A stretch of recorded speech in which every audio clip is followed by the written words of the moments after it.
I really love that he gets so much enjoyment out of making maps. It takes his mind off this crazy disease. The Patrick Dolan you see in his Inland Empire home office today looks a lot different than he did in 2010. As GIS professionals, we make maps every day. Pat was and is a map maker for a company called Esri. In a talk in 2010, So these are just some of the new enhancements. he shared maps of parcels and parks.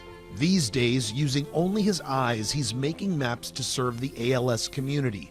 Pat was diagnosed with the disease in 2016. The hardest part for me was changing my mindset from dying with ALS to living with ALS. He's got a lot of fans out there, ALS patients and not.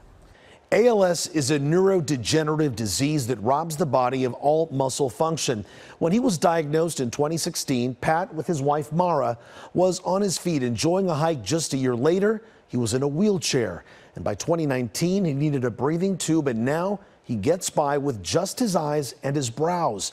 His gaze navigates the keyboard, which allows him to talk. This disease impacts movement, speech, eating, and breathing. But my mind is not impacted. I still have the skills and experience. And desire to make a difference by making maps for the ALS community.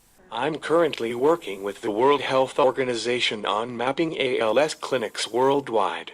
The maps Pat makes with his Esri collaborators provide critical information on where to get help and what other patients think of the care they received. Before you commit to the hard day of going to a clinic, which is a long day, you can have an expectation of what to expect. Is it worth it for me?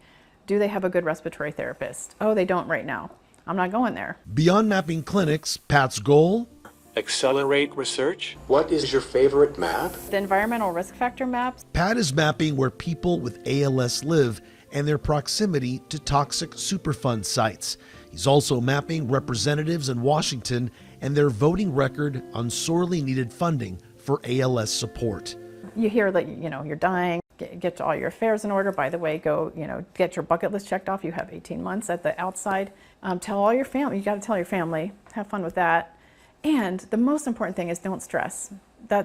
Try to do all that without stressing. Yet with all of that hanging over him, Pat has just kept moving forward. I wanted to work as long as possible. In part because of his work in advocacy, Congress passed the Act for ALS Act in 2021. And $100 million each year that was not going to ALS before. My work is powered by my wife, caregivers, and family and friends. They are the real heroes and the ones who are making a difference. That makes me so proud. He's changing the world. I don't want it to sound like, this is this guy in a bed who gets benefit out of making maps. It's truly, truly changing things in the landscape.